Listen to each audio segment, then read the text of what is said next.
the CLNS Media Network, your leading online provider for audio and visual content. We've got Evan Lazar here. And Evan, this is a quick turnaround. This one's a tough one. It's a review preview sort of episode. We're going to look back on the Chargers a little bit because you had a chance to look at the film on Monday, and jump ahead to the Rams, which is happening at warp speed, obviously, with the Thursday night turnaround. So let's dig in. First observations you saw. I know we were on the post-game show gushing about the Patriots defense and their game plan, which at the time you viewed as a fairly simple approach to defending the Chargers and the Chargers passing attack, which had been terrific. But, now that you looked at the film, any wrinkles you saw, anything you saw that you thought, oh, wow, that really was something? Well, in the front seven, it was pretty simple, stunt schemes, things like that. The back end was not simple at all. This was a graduate level course by the Patriots on how to spin the dial on a young quarterback. And what we saw from New England's defense was disguised coverages, showing one structure before the snap, rotating into something else after the snap. They actually played a decent amount of quarters coverage in this game, match quarters, which is, really called cover 7, where the defense has those two deep safeties and kind of deploys them in different ways. One of the ways that I posted on Twitter recently was just cutting off crossers in the middle of the field and bracketing Hunter Henry, the Chargers tight end. And all of that, it was made possible in a lot of ways. What they did was made possible by the fact that Stephon Gilmore can take Keenan Allen one-on-one on an island without safety help in the middle of the field and shut him down. So a lot of, great exotic coverage rotations, really confusing Justin Herbert. They only blitzed him 5 times. So basically what you were seeing was him holding onto the football and being forced to hold onto the football by those post-snap coverage rotations. And it just was enough of a pause in his process that they were able to get to the quarterback from there. So really impressive coverage game from the Patriots. And I think oftentimes when we watch the TV broadcast, you focus in on the line of scrimmage, right? And the pass rush and what the guys up front are doing. And they deserve credit certainly for playing a really good game up front. But in the back end, that's where all of this sort of scheming and Belichick wizardry really was in this game.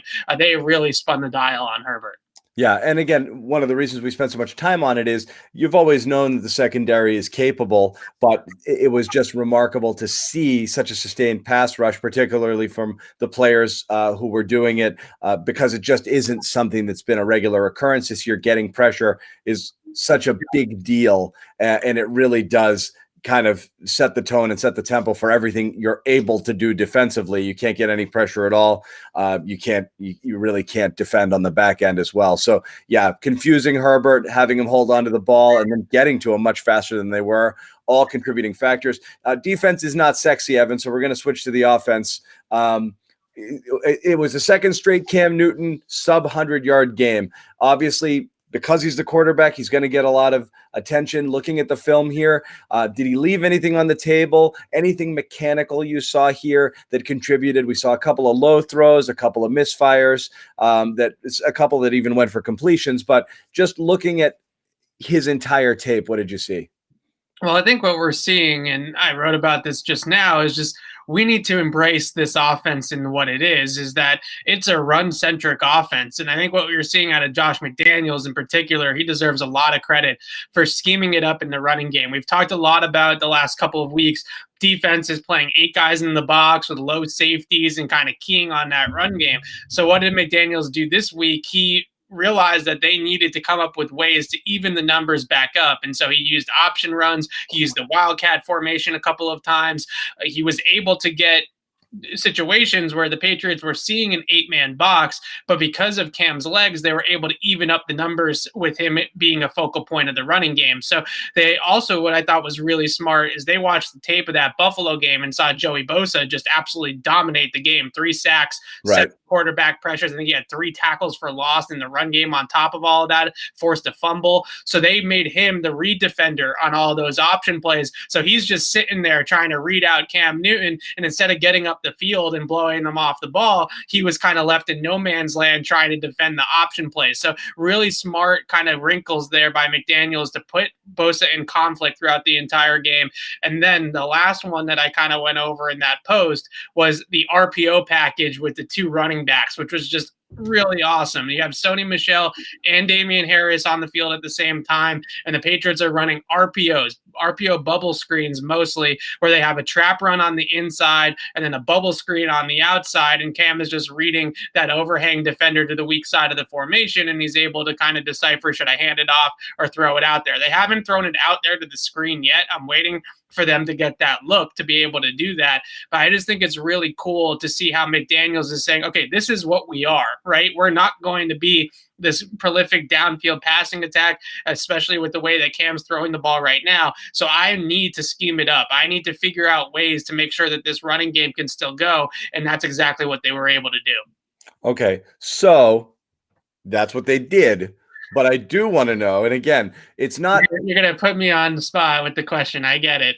But look, I mean, this is the question, because here's the thing is, when they do what they do, when they can, impose their will on the opponents, come up with, as McDaniels did in this game, creative schemes to be able to run more effectively, which we've seen other teams take away. By loading the box, bringing the D-backs up, not respecting any sort of pass, having everybody close to the line of scrimmage, which does limit your ability to do some of the things. So this was a necessary adjustment for McDaniels. But again, you're just going to, when you need to pass, you've got to be able to do it. When you're down against a team, if you have a difficult time running the ball against this Rams front, are you going to be able to throw? And we'll get to the Rams a little bit later. But it's those games when you need it, you want to know that you have it. So obviously every single drop back with Cam is going to be scrutinized. That's the problem, though. His footwork, his mechanics, is he seeing things? Is he, because we talked about it in the game, Evan, he actually did recognize pressure a little bit quicker on some of the plays that we thought.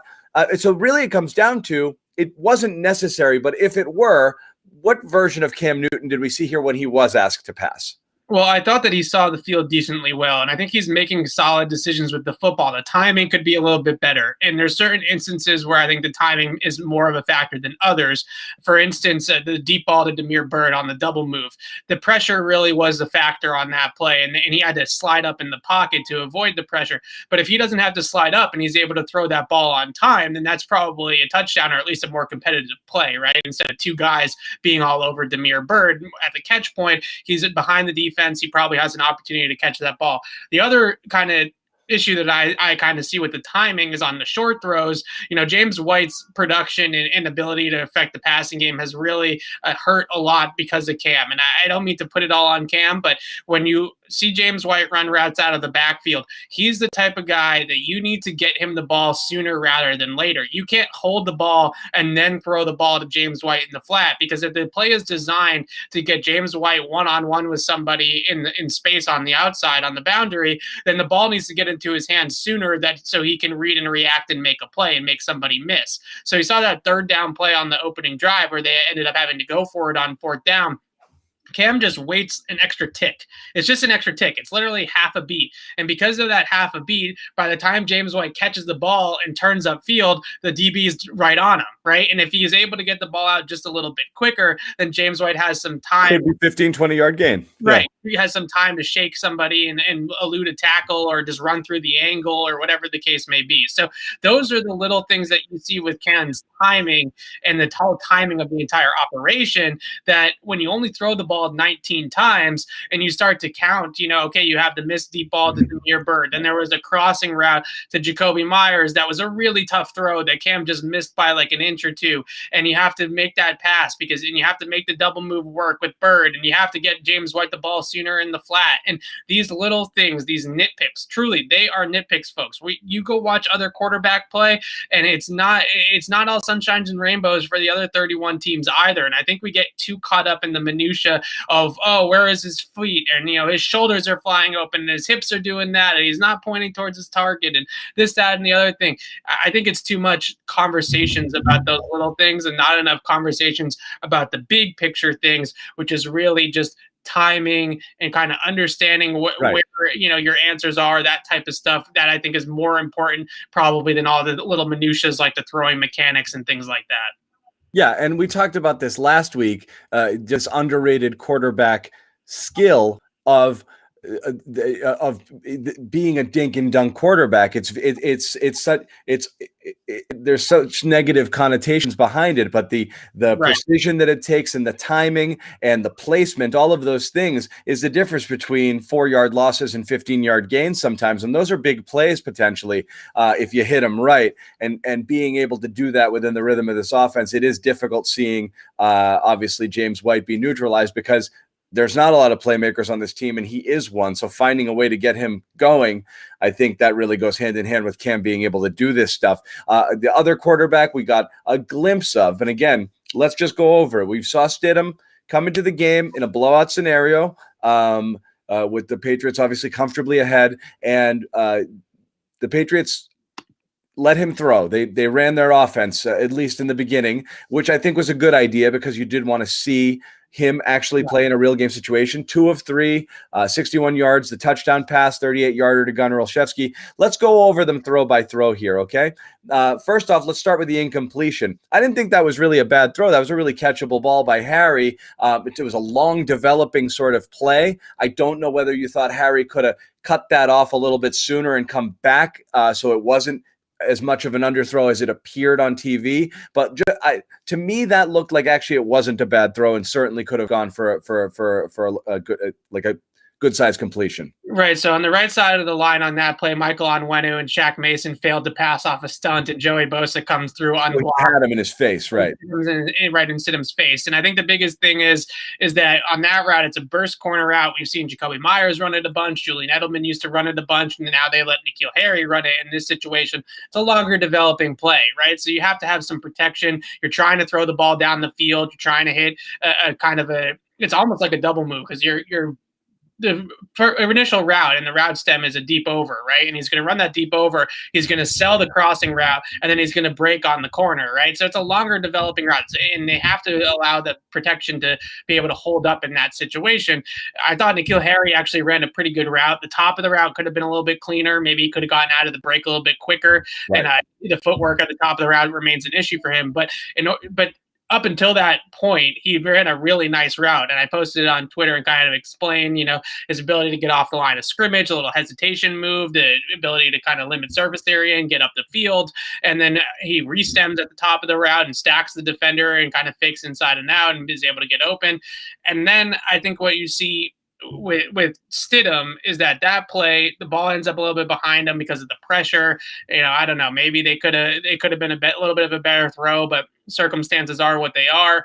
Similarly to the Bird deep ball, I would say it's kind of more about timing and everything sort of working together, not necessarily placing blame on one person. So that throw was that. Sony Michel made a nice one-handed catch, actually. Right. That wasn't a great throw, but Sony, of all people, really did a good job hauling that in. Yeah, so he snagged a one-handed catch and then made the guy miss. And I finally looked like a guy in the passing game that could actually do some things now. I mean, put a pin in that one. We're coming back to Sony, but go ahead. Yeah. Yeah, and he didn't create a ton of separation in the route, but he was able to make the catch and he was able to get up the field. The Gunner play, I don't know why the Chargers reacted so hard to the fake, but the whole secondary just flew to the screen.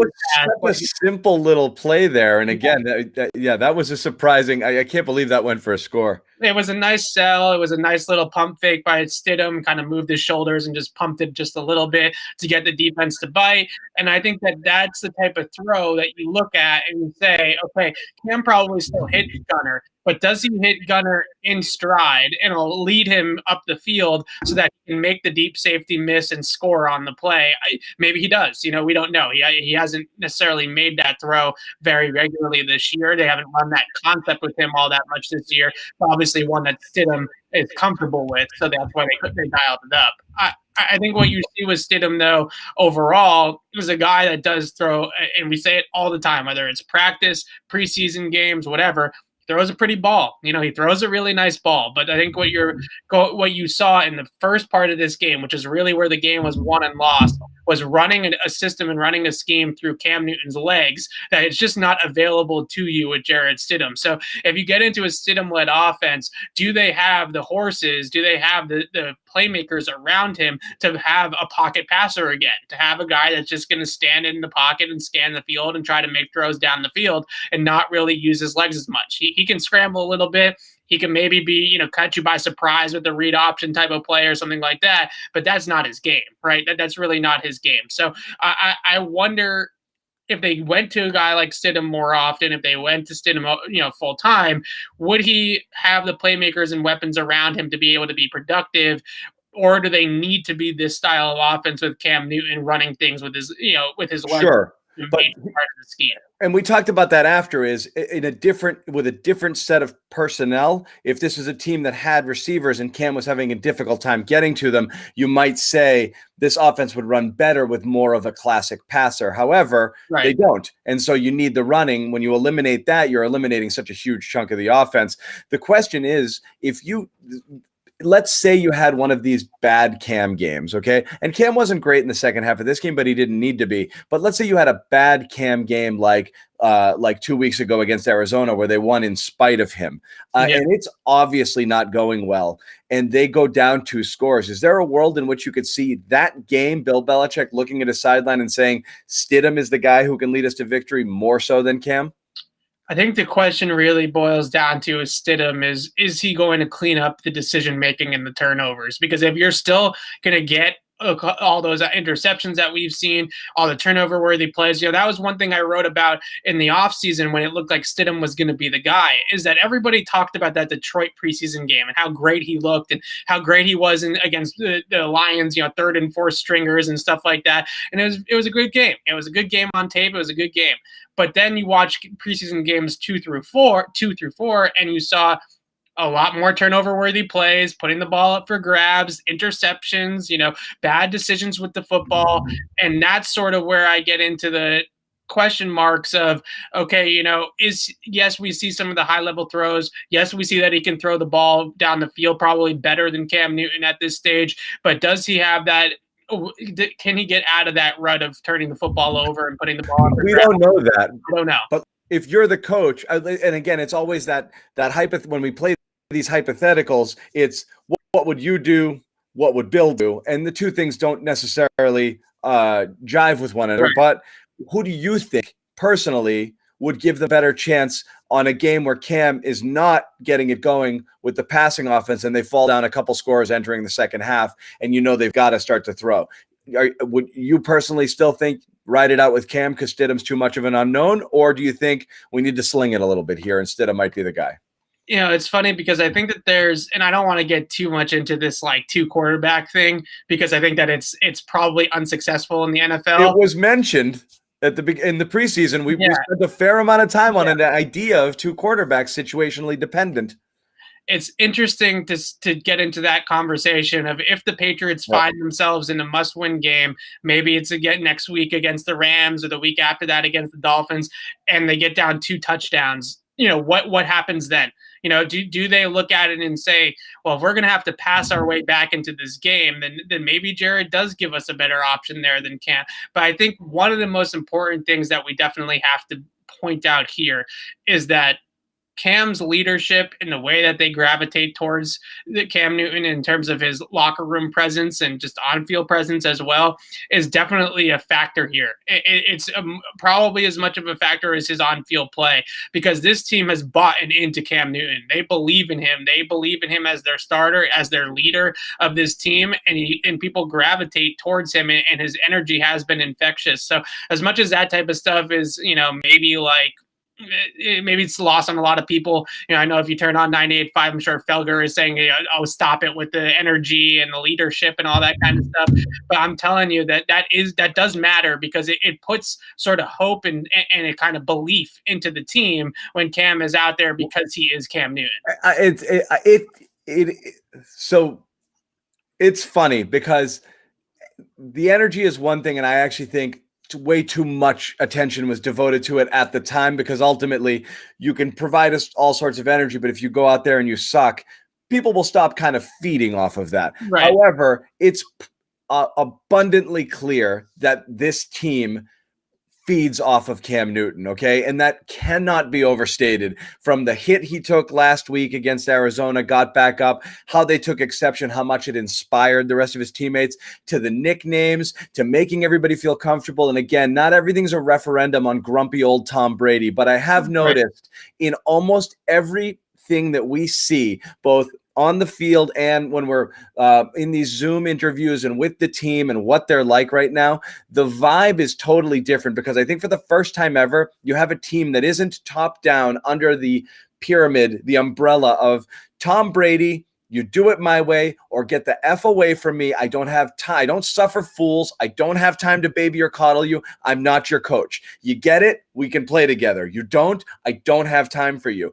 Grumpy, serious, dour when things aren't going well, upset about it. It's like having mom and dad disappointed with you. You feel bad. You go to bed and you're like, geez, what did I do wrong? You can't do that with younger players. And Cam doesn't do that. He takes accountability for his mistakes, and he pats people on the butt and says that they can get better, and shows full support, both in how he interacts with them on the sideline, in the locker room, on the practice field, and how he speaks about them in the media. That has to carry a lot of weight with these guys, especially ones who might have felt kind of like, I hope I don't do anything to make Tom mad. And again, it's not negative towards Brady. He's a 42-year-old guy, or he was last year, and he just didn't have time or patience to be doing this anymore. You know, he was at the point of his career where that wasn't going to be his thing. He was more of a rah-rah guy earlier on, but this is what Cam does. It cannot be understated.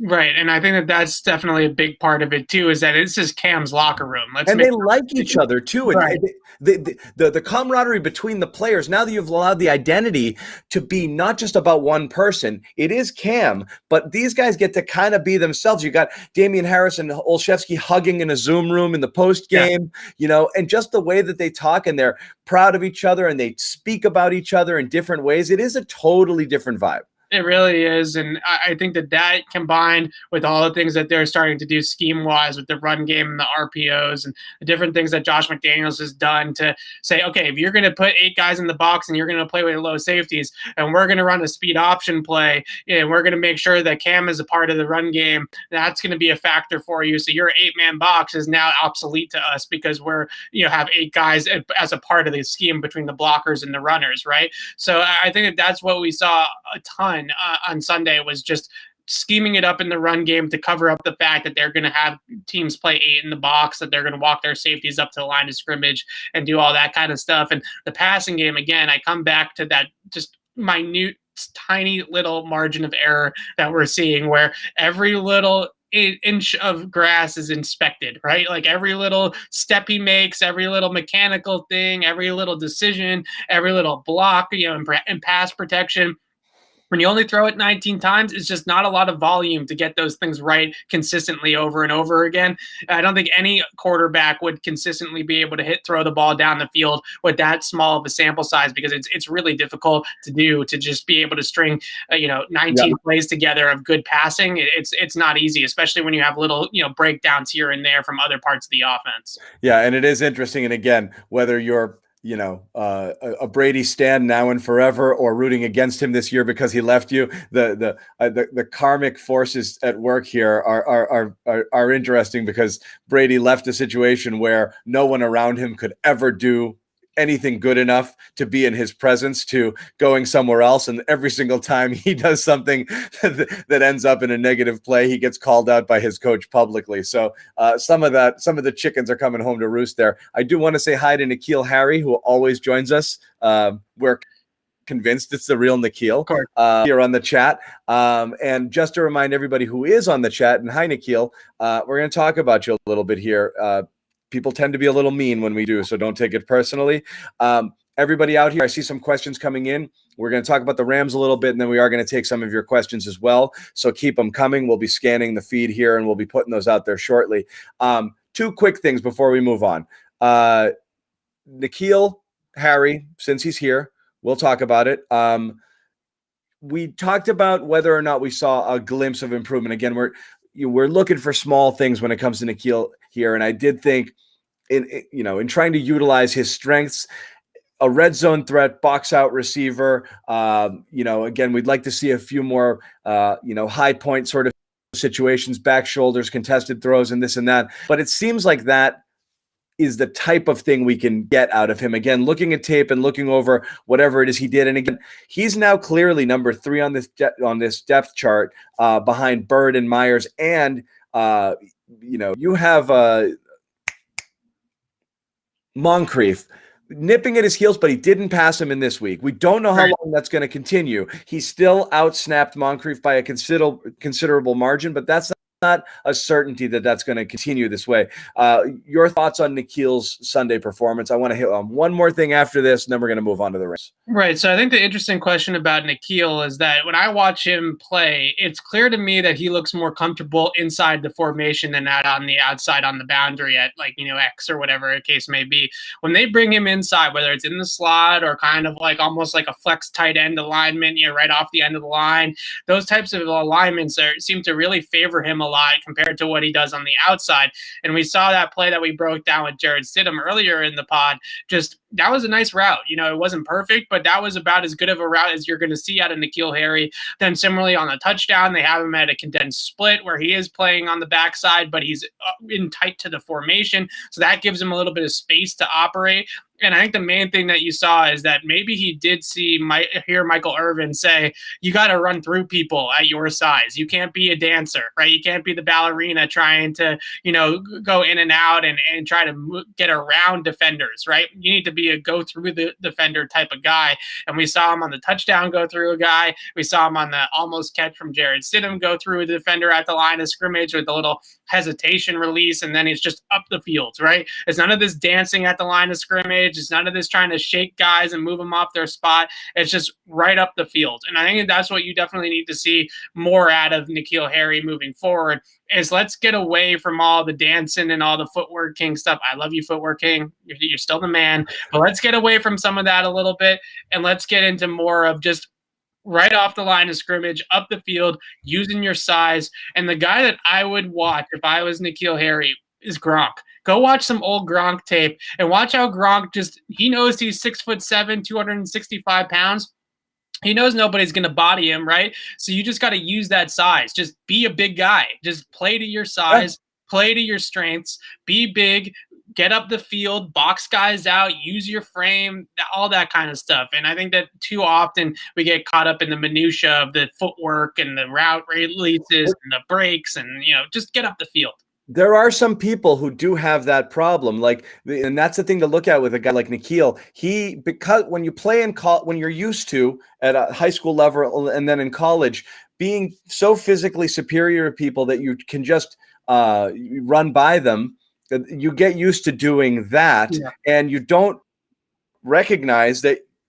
But I'm big because you don't need to. It isn't. You're not fighting for your space against some of these people the same way you will at the level. And that's almost like a big man in basketball. You're used to being taller than everybody. You'll develop no other skills. Right. So N'Keal has to use the skills that he's got at his disposal in order to be a big. He does not play anywhere near his size. And again, I don't know whether it's, as you said, the focus on the thing he doesn't do well, the footwork, and to improve on that because that's what he needs to do to be a complete receiver, or just say, I'm just going to be a bully and I'm just going to run down the field. I'm going to body you out of the way and run in a straight line. And I dare you to stay with me. And when the ball goes up, I'm going to go up and get it over you. And that would be beneficial. Another person I want to talk about is Sony. And we mentioned it on his catch. He kind of falls into the N'Keal first round disappointment situation, which they're not in the same category. We've yet to see really anything out of Harry through almost 2 full years now, even though it's only about 16, 17 games. And Sony has been productive, though not maybe first round level star that you were hoping. However, in his last couple of games, let's just look at what we've seen. He rushed for over 100 yards on limited carries against the Raiders, went away, and then came back here, and he's looked okay in limited action when he has gone in there to spell Damian Harris, who clearly is running with the ones. The thing that's interesting to me is, in addition to that catch he had, which was a really good catch, he had 2 receptions against the Raiders in his last time out here as well. And one of the things we've been losing our minds over with Sony is he was supposed to be really good at this coming out of college, and we saw none of it. And when they did try to involve him in the passing game, he couldn't do it at all. So I guess the question is, can Sony catch now? And might he slot into more of if he can do that, that's great. And all of a sudden you're talking about somebody who legitimately could make a difference for you. It would be great if he could slot into the Burkhead role, but possibly be even more explosive or, more of a weapon than Burkhead was doing that thing. Right. And I think the cool thing about it is with Sony is that now you have him and Damian Harris. And I mentioned those packages where they had him on the field together. Yeah, you have Harris out. That can both run it inside, both run it outside. Well, maybe not Sony outside, but you can both run it inside, and you can be a little bit more versatile with Damian Harris, who can run it inside, outside, catch the ball a little bit and stuff like that. So I think that that's really where this iteration of this offense is going, is that you can get into that sort of two running back package and have two guys on the field plus Cam, so really three guys that can carry the football, and just a handoff type of situation. And you can get into RPOs, you can get into read option type of plays, and it just really, you don't know, kind of where the ball is going to go in those types of situations that you're the defense, and it's a lot of reacting to it instead of just being able to fly up the field and get after the ball. So I think that that's like really with Sony, the one thing though that stands out to me when I watch him on tape, and you just watch him versus Damian Harris, there's one of Sony's handoffs that he was running right, the line opens up, and there's space there along the sideline if he can kind of burst into it and get up the field, and he just doesn't have that gear that Damian Harris has, right? He doesn't have that turbo, he doesn't have that NOS where he can just kind of hit the gas and go, and that's sort of the difference I think between the two running backs. Sony, the whole kind of collapses on him. I think he still gained positive yardage, but it's not a big play. Whereas if Damian Harris gets that same hole, he's accelerating through that hole and he's into the secondary. Yeah. And those are sort of the differences that you see in the two backs. But I think the value of it is that you now have two backs that can run inside the trenches, that can get downhill, that can do things off of their power schemes and trap schemes and things like that. And you have that ability to have two guys out there at the same time, potentially, that can do it. And there's all sorts of motions and RPO packages and different sort of things that Josh McDaniels can get into. Yep. So let's put a bow on the Chargers game, but definitely some things we saw that I think could carry over long term. But the turnaround is so quick here, and again, so much focus on the offense here because this is going to be a game where the offense either move the ball a little bit or not at all. Let's start there, and then we'll get to McVay and Goff and what the Patriots might have there, because I think, as worried as Patriots fans might be that they can't move the ball on offense against this Rams defense, I think McVay and Goff aren't going to sleep 1 second this week after what was done to them in the Super Bowl a couple of years ago. But let's start with the offense. What are they going to need to do to move the ball against this team? It's a good question, because this is a really good Rams defense. They brought in everywhere. Yeah, their new defensive coordinator, of course, his name is escaping me right now. I will look it up. Brandon Staley, of course, coming over from Vic Fangio's system. He runs a lot more zone coverage, I would say, than Wade Phillips did. It's a little bit different. It's not exactly the same. They run a decent amount of cover 3 and quarters coverage in the back end. Some of it's probably match type of stuff, especially on the outside. It sort of converts into man-to-man in certain situations, but they're going to bring a lot of pressure at the quarterback. And I think in terms of the running game, what you really have to do against a team like that is let them get up the field. And I think that there's some of the schemes that they used against the Chargers will be effective against the Rams as well. The draw plays, they did that extended draw with Jacoby Myers kind of faking like he might, jumping up and down, like the ball's coming to me, maybe on a double pass or a screen or something like that. And then they get that ability to then, get those linebackers off those run fits and get back into the passing game. And then they can run it right up the field against them. Those types of draw plays, wham plays, speed options, things that you can put maybe Aaron Donald in conflict and get him frozen like they did with Joey Bosa. Those are the types of ways I think that they're going to try to run the football against the Rams. It's a defense, and Donald's the type of player that really wants to get up the field and shoot gaps and get penetration and make tackles for loss and things like that behind the line of scrimmage. So if you can use some of that aggressiveness against them, then maybe they have that ability to open up the run game as well. Okay, let's so moving on to the and again, the reason I think the Patriots will be fine in this game. It's just going to be a question of can they score enough. I don't believe I'm not a Goff guy. I don't think anybody's a Goff guy. Anybody's really a Goff guy, but I just think that Belichick's going to absolutely. I mean, he's been living in his head for 3 years. I still think he has the room, and he's got the key, and he wants to jump back in there and stay the night. That's what he's going to do on Thursday. And I do wonder with McVay. I mean, this was, again, to revisit the Super Bowl, a manhood robbing experience for McVay, who really should have been able to do something different and didn't.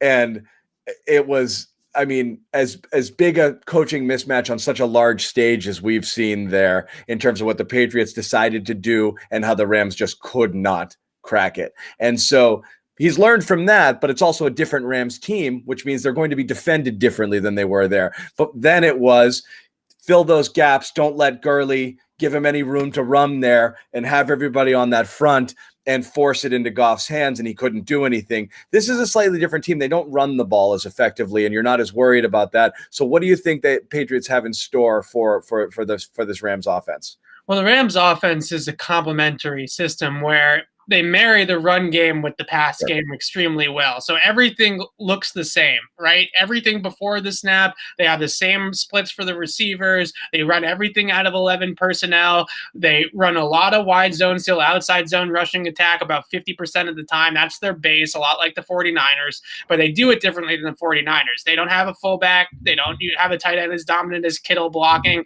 So it's just a much different sort of kind of way of getting into some similar schemes like outside zone. So I think the biggest thing is what you see with the Rams and what the Patriots were able to do in the Super Bowl is basically treat it as two different, kind of structures almost, right? Where the 6 guys or 7 guys in the box, their job is to stop the run. And then the 4 or 5 guys that are going to be dropping into coverage, their job is to be able to stop the pass and the play action. So if you can stop that sequencing of run, play action, running schemes off of play action that look a lot like the running plays that they run, if you can stop that sequencing from happening on first and second down and take away those big plays, then you're able to kind of mitigate this offense. And then it gets into traditional drop back passing on second and third and long, where Jared Goff is going to have to read out a defense and read out a pressure and be able to set the protection and know where his hot is or know where the pressure is coming from. And the Patriots were able to kind of confuse them that way. So the structures the Patriots use in the Super Bowl, a lot of early down quarters. I don't know if we'll see as much of that again this year, this time around, maybe. A lot of 3 buzz, which is just look like quarters, 2 guys deep, rotate one into the box and get into a cover 3 structure. So that's what they did a ton of against Jared Goff, and they were able to kind of get in that first and second down, be able to limit the Rams so that play action sequencing with their run game sort of went out the wayside, and then Jared Goff had to become a drop back passer and beat them in a way that he can't really beat them. The other sort of difference I would say about this Rams iteration versus the one that made the Super Bowl is Goff is not throwing the football down the field nearly as much as he did a couple of years ago. He's actually one of the lowest passers in the league in terms of intended air yards down the field, right around where Cam Newton is. And we talk about how little Cam throws the ball down the field. Goff is in the same category. So a lot of, just kind of training wheels for Jared Goff still at this, point in time, which is pretty crazy to think about this deep into his career, not throwing the football down the field, really being a very conservative passing offense, similar to the Patriots. So it's a different scheme in a lot of ways because of that, because they're not really taking the shots. They don't have the Cookses down the field and stuff like that they had in the Super Bowl. You don't. You've got better underneath receivers than you do downfield threats on this team who are carrying the water. And again, with Goff, it is what it is. I think it's been very clear with him is he can only do so much, and usually only he can really only run the play. I think you confuse him a little bit. It's and that's really why you want to put it in his hands. You want to make him very similar to the 49ers offense. It's a system, right? It's a system. It's everything married together. It's very well disguised, very well put together and orchestrated by Sean McVay. But when the Niners were fast. Yeah, they were fast and physical. Faster, more they got physical. Juszczyk, they got Kittle, they got Debo, who's a big, thick guy. Yeah. This Rams team is not the same as that. So I'm really fascinated when this chess match, getting into it with Bill Belichick and McVay, is I thought McVay, based off of what I had seen out of this offense, had done a little bit more power runs. Pulling guards, man blocking, Right. not as much as the zone stuff. And then I pulled up the analytics on it, and actually they're still very heavily a wide zone team. So do they get away from that a little bit? And are That's my question. Is it seeing what happened to McVay, knowing that this for him personally must be a pretty big game to prove that he actually is the boy genius or the guy who can hang with the great? And I don't know how much this would influence your decisions heading into an individual game, but if I'm McVay, I would think I've got to throw some wrinkles here. If I come with this same stuff, we're gonna get eaten alive. And so, would the Patriots be prepared for the wrinkles potentially? Right. That's I think the difference is, they go 6-1 against the Rams again to stop wide zone, and the Rams start pulling guards and getting up vertically up the field against that type of front. When you're one gap and you got everybody on the line of scrimmage, there's nobody home, right? Once you get through the line at that point, there's nobody home at the second and third level of the defense to stop the runner. So can Sean McVay keep them off balance enough where they can't just, crowd the line of scrimmage with guys in wide edges and things like that? I do wonder if this is a game, too, where the Patriots, because the Rams don't really play much with a fullback, they're not the Niners, right? They're not a downhill wide zone scheme. They're much more about smoke and mirrors and motion and all that kind of stuff. Maybe this is a game where we see Kyle Duggar in that overhang role that we saw against Baltimore, where they kind of run more of a compact type of tight front is what it would be called in college, but they have a guy like Kyle Duggar out on the edge that's going to force the ball back on the inside. Maybe that's how the Patriots go about it, knowing that McVay might possibly run some more power type schemes and might throw some different wrinkles at them that they didn't see the last time around. That's the difference between the great coaches and the ones that beat Belichick and the ones that don't, are the ones that say, okay, this is what we normally do. Bill's going to know that, and he's going to have a game plan that's perfectly crafted to beat what we normally do. So let's do something totally different. And I see if McVay is capable of it. So few teams do it, even knowing this, entering a game. If I do this stuff, how many Pittsburgh teams have rolled in here with all-star personnel everywhere, and they just do the same thing. I mean, there's so many teams that just have their system. You've got your Harbaughs, your Reeds, and very, very few people who can really scheme it up game to game when it comes to faith. It's a big one for McVay. Take some questions on this one. Bigger threat, Woods or Cooper? I would imagine John Jones follows Kupp around, and then Woods, to me, I can't see. I mean, I assume it's a Gilmore situation, but again, it depends whether the Patriots try to throw some wrinkles in there too. But if you're matching up straight up, I would imagine those are the matchups there.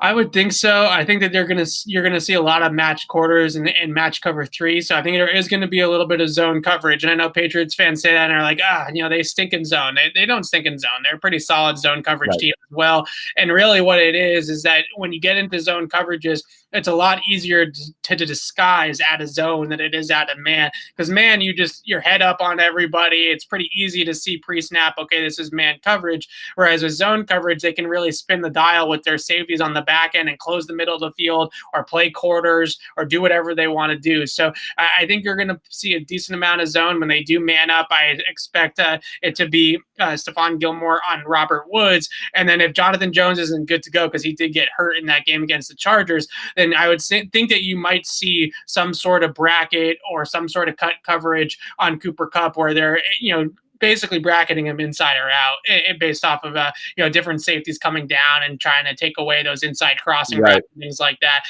That would be my guess, is that the scheme is sort of focused on Kupp, whereas Gilmore kind of takes Robert Woods one-on-one on an island, a lot like what they did last week, where Gilmore basically took Keenan Allen in single coverage for most of the game, and they schemed it up to take Hunter Henry and Mike Williams and the backs out of the passing game. Let's get over to Julian here. Asiasi. We did see Keene not doing a lot. He threw a block or two. I thought that he showed up a little bit, but we did see Dalton Keene. We haven't seen Devin Asiasi. there's still some guesswork here as to what's going on, but what's your take? Well, I know Asiasi's been dealing with this ankle injury all the way back to training camp. It was an injury that carried over from his last year at UCLA. Then he tweaked it in training camp, and it's sort of been an issue for him all year, lingering issue. He made the trip, so he's out there in California. Yep. He's also from California, so I maybe they let him make the trip so he could go back to his hometown to see the folks and stuff like that. I'm not sure, but I don't know if we're going to see Asiasi the rest of the year, because they're really an offense right now that only uses one tight end at a time. And do they have they're going to have Jakob Johnson active, obviously. Ryan Izzo, if he's healthy, is going to be active. So do they have the need to have 3 tight ends active on game day? If Keene has sort of leapfrogged Asiasi on the depth chart, at least for now, as the healthier player, then I don't know if they're going to have enough room on the active game day roster for Devin Asiasi. Yeah, I would say a debate raging on the thread right now is whether or not the Patriots can win passing for 69 yards or 85 yards, whatever it was the week before. That is interesting. Again, can you beat the KCs of the world? Pitt, I still don't know what I think of Pittsburgh. They seem like paper champions here with their record, and obviously they lost to the WFT on Monday. But your thoughts? Is this sustainable? Can you beat the top teams in this league with this approach? I think so. If you're going to be this good at running the football, I think you can. And I think we get too caught up in passing yards and passing metrics and fantasy football stats that ultimately, not to go full Matt Chatham on everybody here on the show, but I think ultimately a lot of that stuff doesn't decide what wins and loses a game. And we can harp on the 69 passing yards all you want out of Cam Newton. They won the game 45-0. I don't think it really mattered all that much that Cam only threw for 70 yards, 69 yards. If they were in a closer game, then they probably would have thrown the ball more, and he probably would have better statistics than what he had. So to me, with the passing game, it's not necessarily more volume, more counting stats or anything like that. It's just maximizing the opportunities that they do put out there, right? So when there's an open receiver, you got to hit him. When there's an opportunity to push the ball down the field, you got to hit him, right? And that's the difference is, okay, if you're going to only throw it 19 times, I can live with that. I can run it 45 times. It would be fine as long as you can run the football well enough. But can you maximize those dropbacks? And I think that the other thing is that we are really sort of losing sight of this Patriots offense actually having a pretty darn good stretch of play since really week 8. We're on a 6-game run now where the Patriots are top 5 in yards per drive and on EPA per play, and they're averaging over 24 points per game on offense. That's taking out the returns on special teams and the pick sixes and all that kind of stuff. So we're getting really, really caught up in the passing yards numbers for Cam Newton. And when you see an NFL quarterback go through a game and only pass for 69 yards, it's alarming, right? You're like, how does that happen? This isn't high school. But I think that really you can be able to win here. I think that it's a possibility to be able to win moving forward like this. Yep. Okay. Question on Julian Edelman. What is your best guess, Evan, here on when he's going to return? And we know he's trying to. There was another question on this thread about what if we see him at all this year, and if we don't, will we ever see him in a Patriots uniform again? It's a good question. The Julian Edelman injury, remember when Kevin Garnett got hurt in the 2009 season and everybody was like, he's coming back, and he never came back? Well, he did, but he was a very diminished version of himself. In that season he didn't. But yes, right. Yeah, in the playoffs, he's coming back, and he never came. That's unfortunately that's sort of the feeling I'm getting with Julian Edelman, because his clock is ticking, right? Like, they're running out of time to get him back on the field. So I think that he's trying to get back out there. I think he wants to get back out there. Julian Edelman's a big time competitor, but I just don't know if there's enough time now for him to get back out on the field and then ramp it back up to be able to be game ready in the month of the season that we have left. It's going to be a big ask. And I think if anyone can, he will, because he'll need the least amount of time. And I think he can get by than most people can with guile alone, even if he's not physically close to 100%. I think if he can, he will, but that's my opinion. What about future, Evan? Yeah, the This is the future. biggest concern is right now the assumption from talking to medical professionals is this is an arthritic situation. As you know, that doesn't get better. You try different things, different treatments, injections, things like that, rest. But ultimately, you're in a bone-on-bone situation in most of these cases, and you're just in pain and it's uncomfortable. We've now seen it with Dustin Pedroia having some. The injury itself sounds a lot more like Dustin Pedroia just in terms of what's structurally wrong with his knee. And that doesn't get better. You can sometimes kind of gum it up a little bit or shoot it up and play through pain, but it is a mess here. Again, football players have to do it once a week. So I do think Edelman could theoretically grit it out, but for him to miss time like he did had to mean it was excruciating to the point that he couldn't do a thing. Right. And I think that's the biggest thing is just time at this point. They only have it's 4 games left, and he has to get back out on the practice field. He's not going to play this week on a Thursday night game. So he's got to get back out on the practice field, ramp it back up to full speed, be able to go on Sunday and then get into the game plan and get into that type of situation too. So I don't know. It's a lot of that to ask in a short period of time at this point. And you also have to look at, where the team is matters. Edelman is a gamer. He'll do what he has to do to get back out there. But I don't think either party is going to view it as worth it if you think there's any chance of him having a Patriots career moving forward to put him back out there if you lose this week, for example. You go through the process. If you beat the Rams and you're 7-6 and you've got a 10-day lead up to the next game, maybe you think, okay, we're going to try to play him in 2 out of these 3 final games here, as long as we feel that we're in it. But if not, it just seems like something that's going to be a big league question mark. If he does return just to continue on it, would you see him in a really sort of limited special packages, third downs kind of role as opposed to throw him back out there and put him out for 70 offensive snaps a game? Yeah, I mean, they were even doing that. Maybe a lot of it was because of the injury early on in the season, but his snap counts were pretty significantly down relative to what they normally are. And I think that's sort of where they could really use him is, okay, third down, red zone, fourth quarter, it's a tie game and you need a drive. How are you going to put it together? Those are the types of situations where I think that they could benefit from having Julian Edelman out there, certainly, and his ability to run routes. Because if you get into 3 wide receiver packages, for example, and now you have Julian Edelman instead of N'Keal Harry, no offense to N'Keal, but that's just an upgrade. I mean, it's an upgrade in the passing game. So you have that ability to get into some better packages, Edelman, Myers, Bird maybe out there at the same time. I think that can actually be beneficial to this team and what they do in the passing game. But again, it's just a question of, do they have enough time to ramp him back up at this point once he's been out for so long, get him into the equation, get him into the game plan, and go from there.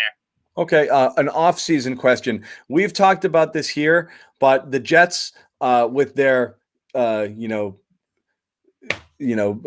blitz, whatever it is that they did, have almost locked up that one pick. Not yet, but it looks like they're in QB land in the draft here.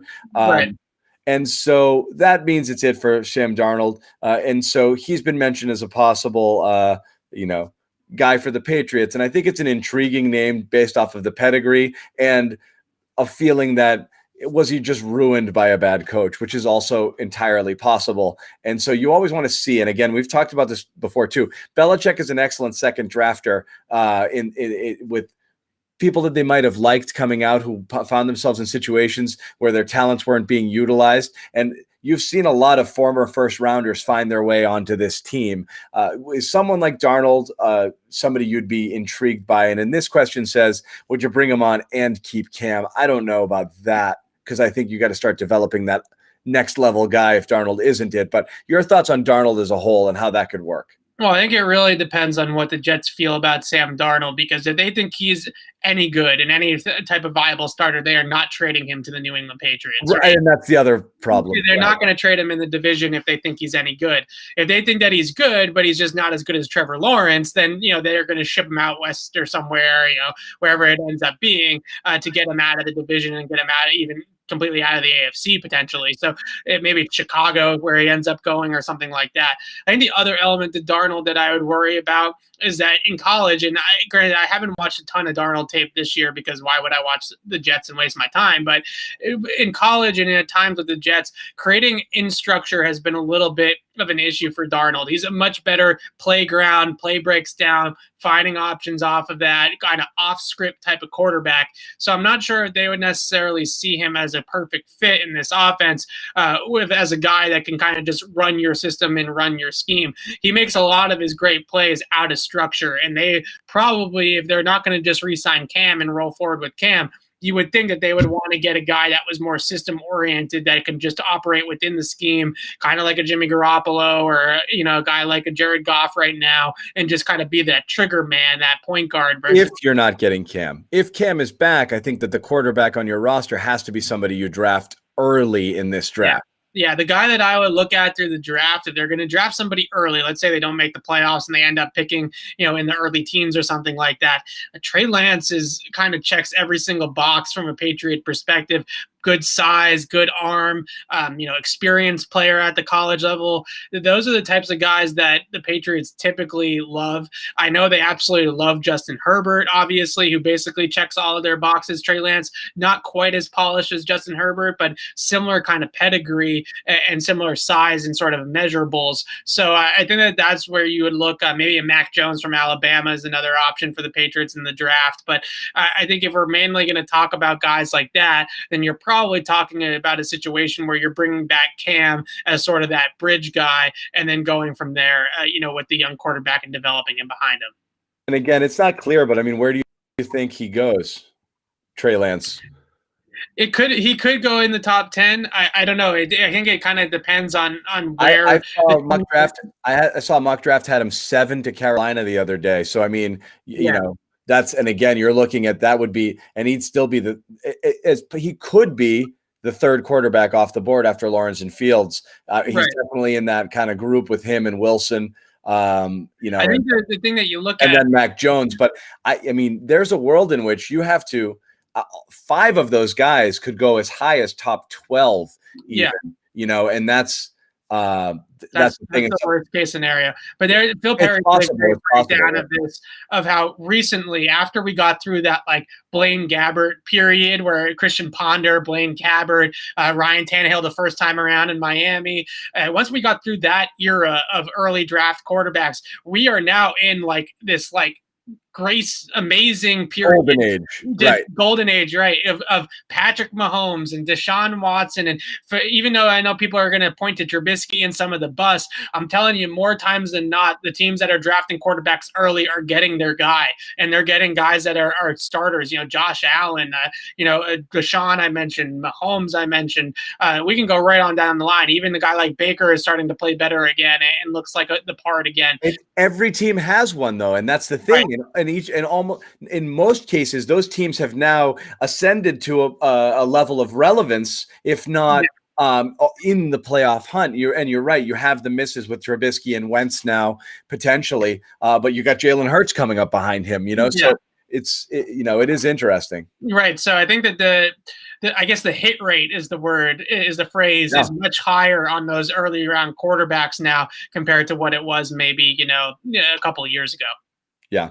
And again, a lot of people interesting here, but it would be insane for 5 QBs to go in the top 10, 15. It's not out of the realm of possibility. I'd say I have not seen too many mock drafts where I see the 5th quarterback falling below 15. You see them as high as in the top 12 or 13. Again, I think this is why there was so much angst when the Patriots started winning. It's when they won the Arizona game, they entered that week in the 12th position. The more that they win, the more they slide into potentially 17, 18, 20 land if they make the playoffs. And now you've got to trade up for your guy, or you got to roll the dice and hope that you find one of these flawed projects, not flawed, but guys who you might be able to turn into something, but they are a year away, 2 years. Great quarterbacks are going early and often in recent and drafts. Everybody figured it out. There's 2 reasons why. One, it's not as punitive now. You can get these guys later in the draft, and you're not going to get buried if you have to move on after a couple of years. And you do see teams quickly pulling the plug and opting out of deals. We've seen it with Rosen. It's going to happen with Darnold.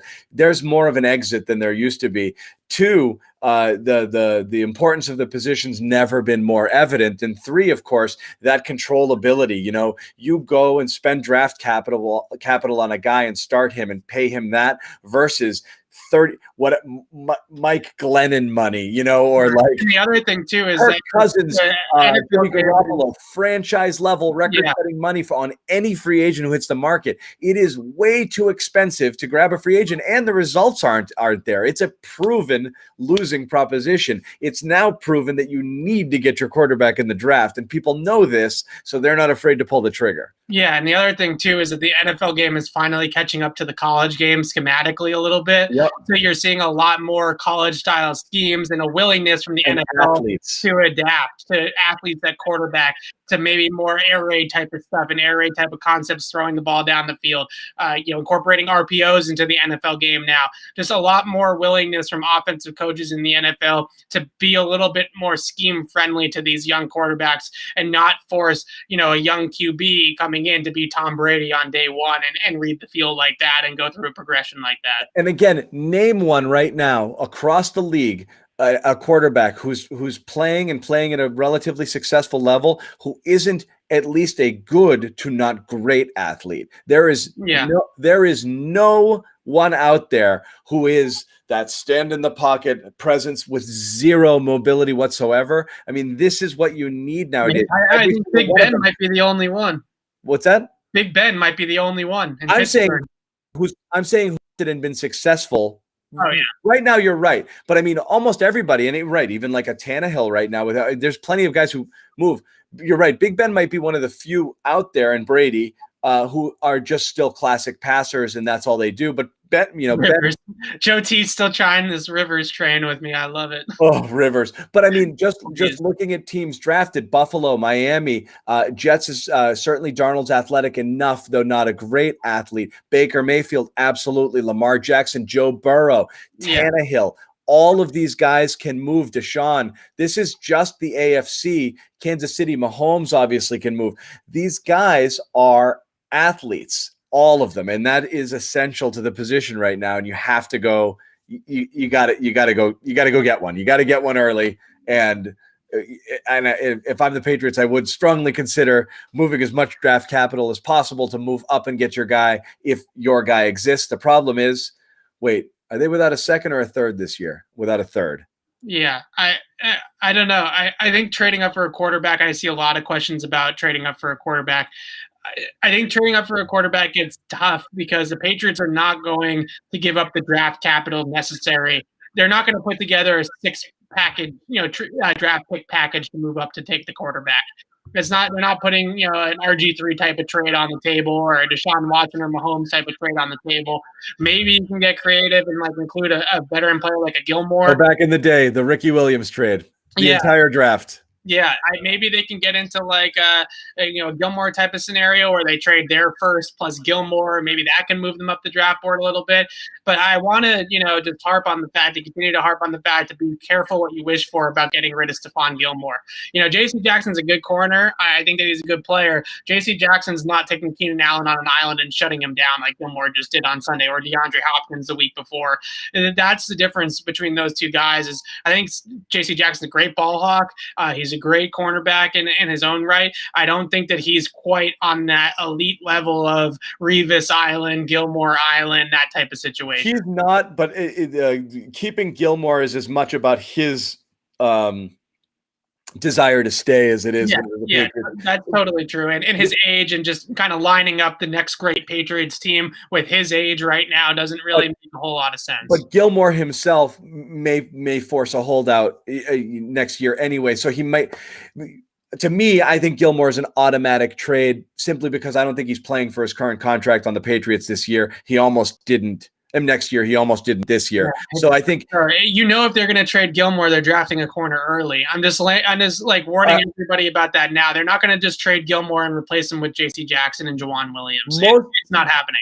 Most likely not, but they have gotten by. Yeah, and you're right. I mean, the value of that shutdown corner has been something that they've clearly seen since Talib, and really have recognized this is maybe the most important position. It gives you so much flexibility with the scheme. Yes, it's I think they were among the first teams, Evan, who realized corners might be better value than pass rushers. I think you play that one lockdown corner allows you to do more than the one devastating edge rusher, because teams can game plan for the edge rusher. The corner does what he wants to do. He just takes your guy away every single snap, every single time.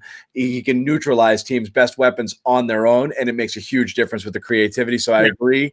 But it's Gilmore, I don't think, is playing for this contract, and I don't think the Patriots are extending him. So I think you have to cut your losses and recognize you got to take something for him this offseason. So I think that's going to happen. That's what ultimately is probably going to happen. But be careful what you wish for. I just know that Gilmore is just so darn good, and I don't think that anybody on their roster is on his level. And if you let him walk or you trade him, I just see a scenario where that's going to be an issue. I think that that's going to be a problem for them, is that they're going to have to – then they're going to not be able to get into, okay, Gilmore's got DeAndre Hopkins over here. That means that we can focus all our attention on Kyler Murray, or Gilmore's got Keenan Allen over here, so we can bracket Hunter Henry and Mike Williams out of the game with our other guys.